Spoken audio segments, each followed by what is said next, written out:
It's a horrible-looking monster with a wicked look in its eye.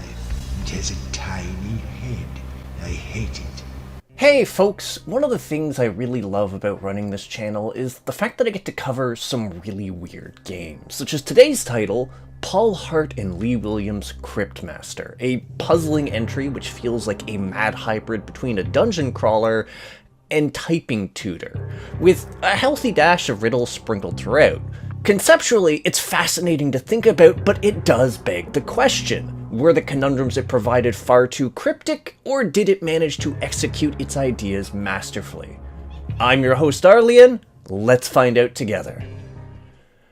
In the very depths of the underworld, an ancient evil stirs from its long slumber, consumed by one desire: to breach the barrier which protects the surface city from all that lay beneath it. Yet, this dire force, the eponymous CryptMaster, cannot manage this on its own, for it lay bound to a cursed relic, and so it improvised, breathing unlife into the bodies of 4 long-dead adventurers so they might enact its will. It would just help if they weren't shambling amnesiac idiots, barely able to vocalize one word at a time, and all but bereft of the formidable skills they once held due to their shattered memories. Still, while the CryptMaster's choice in lackeys might feel a bit questionable, the quality of its writing is solid throughout. And I do mean its, since the CryptMaster is a constant companion, serving as both a source of snark and exposition in equal measure, and yet done in such a solidly conversational manner that it never really feels intrusive or forced, even as you learn more about him and the world at large. Admittedly, it does help that he's sometimes as clueless as you are, if the small guessing games that occur when you open a treasure chest are any indication. This man really struggles with remembering his time as a mortal. Then again, he's still better off than the 4 chuckleheads you're controlling, because when I said they're amnesiac, I'm really not kidding. To the point that leveling them up is interpreted as their memories returning, which occasionally results in them acquiring more health or skills, but which always results in them unlocking a sliver of backstory which helps to contextualize them a bit as a person. And yes, while a number of these are funny because our heroes are nominally so at best, these snippets eventually come together to paint a decent picture of who these adventurers were. Though if you're inclined to ask more questions, the game does provide you a fair bit of freedom on this front, because whenever you're speaking to an NPC, you can freely throw terms at them to learn more about who they are, the city you're in, who you are, or just bits about the world.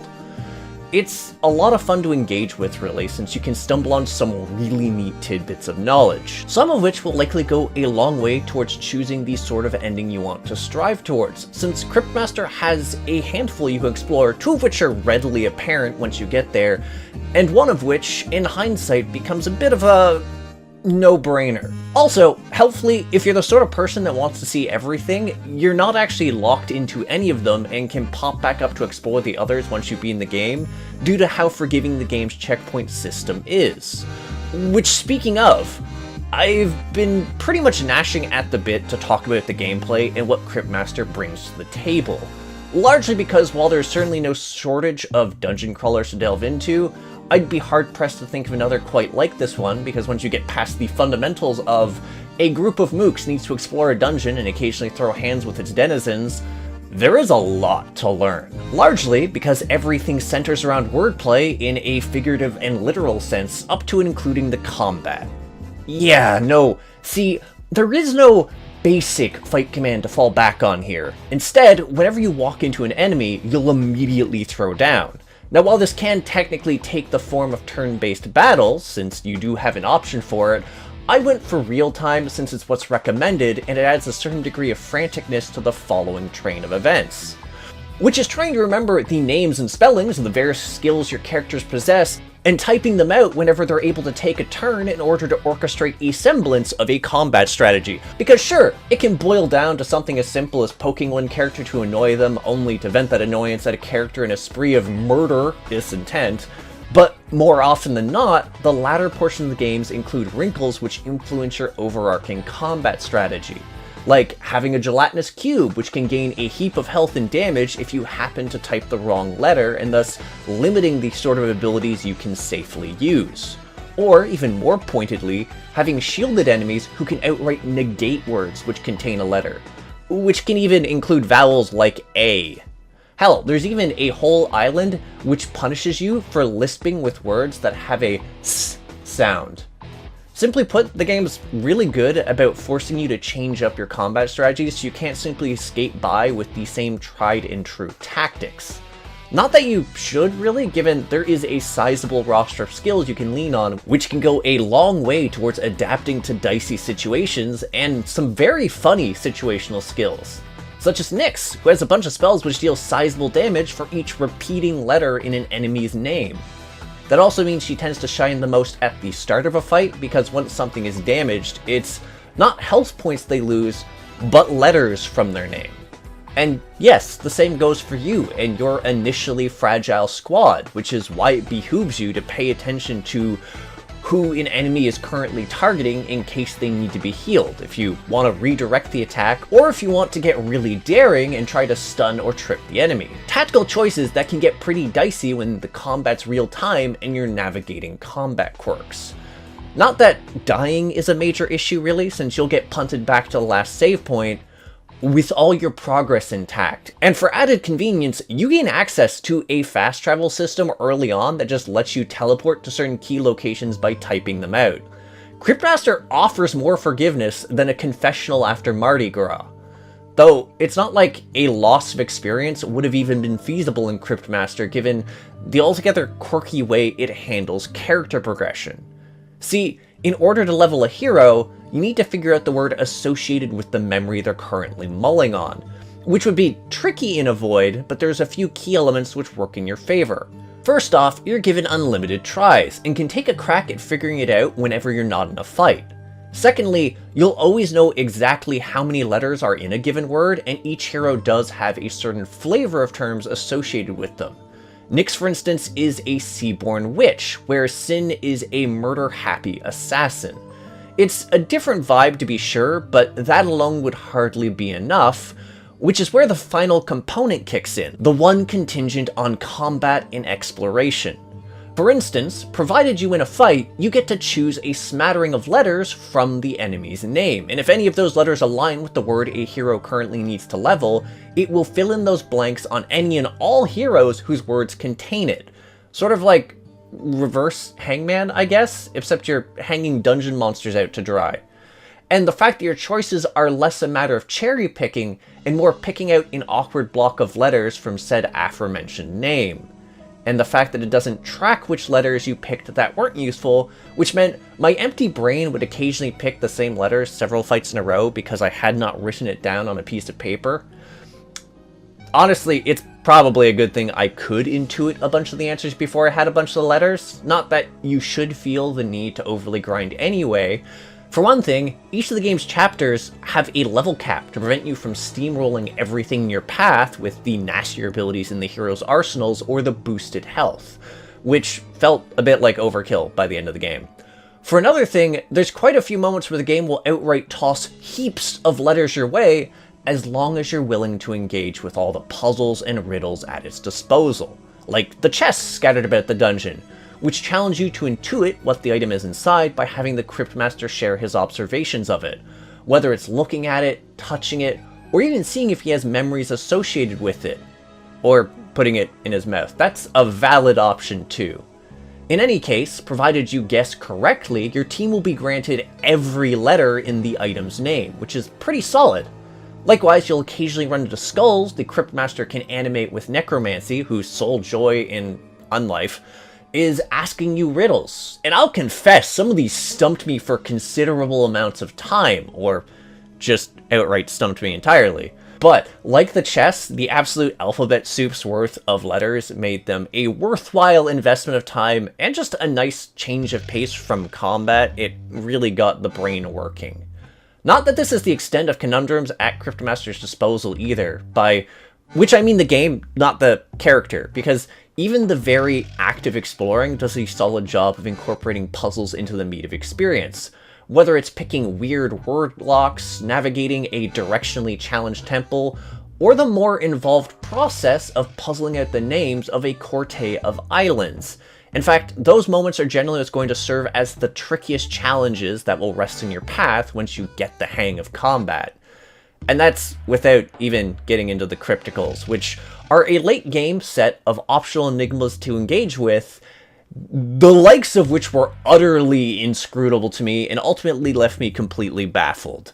But hey, if you're looking to have your brain twisted into knots, these will likely itch that scratch. That said, if you're looking for something on the simpler side, there's options such as bullying gods vis-a-vis a children's card game.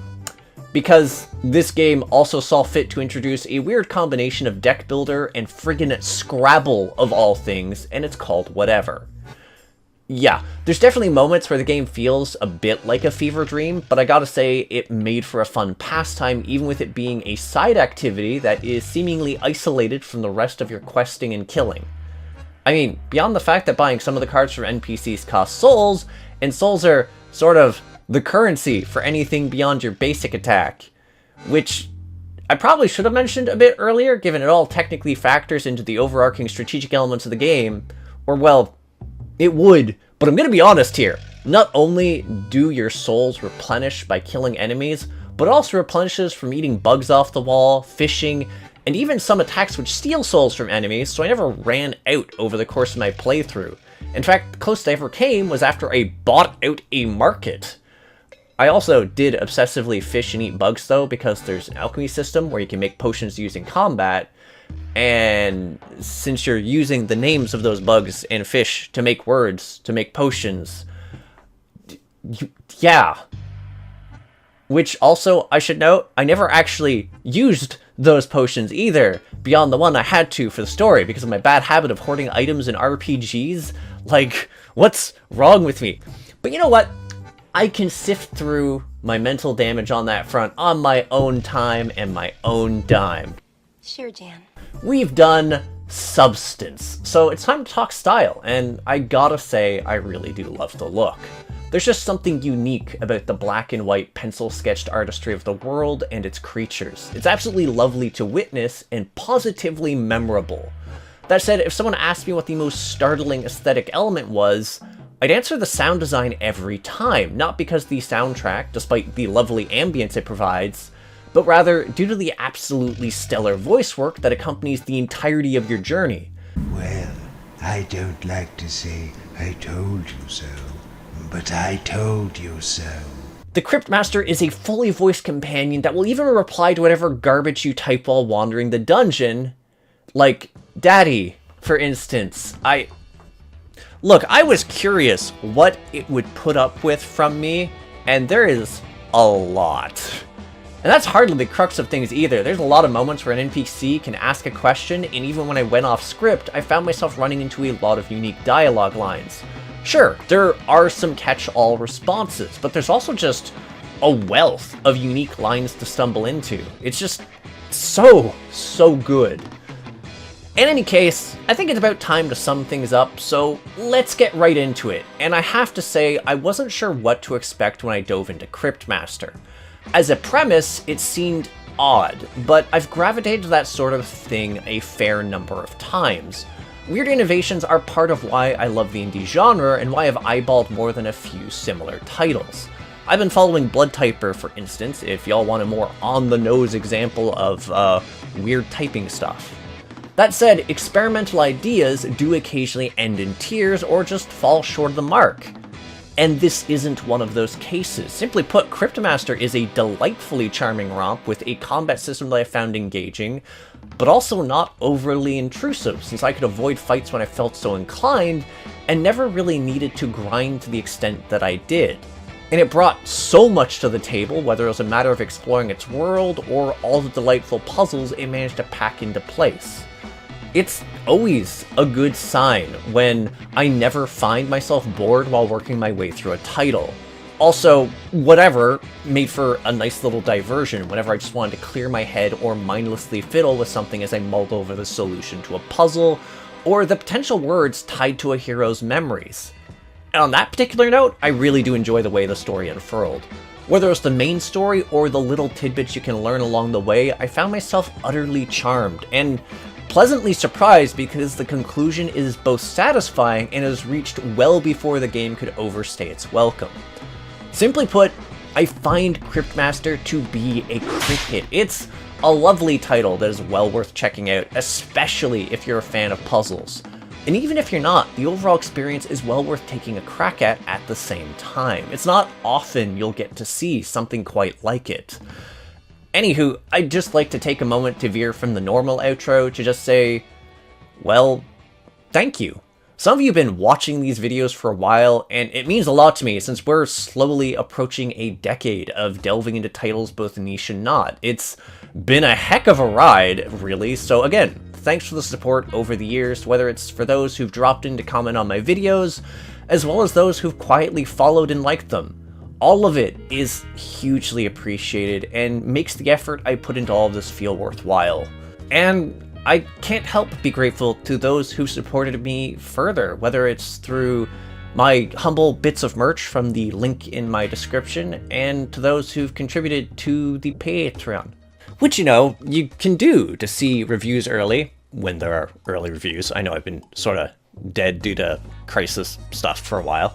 And to show up in the credits, like Andy noted, and those other fine folks.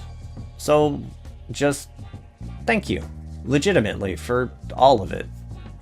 And with that said, I'll catch you all in the next episode of Crit Hit. Take care until then, folks. I'm going to try to get things out a little bit faster than I have been.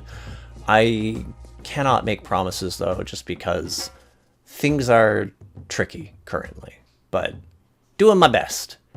Anyways, see ya!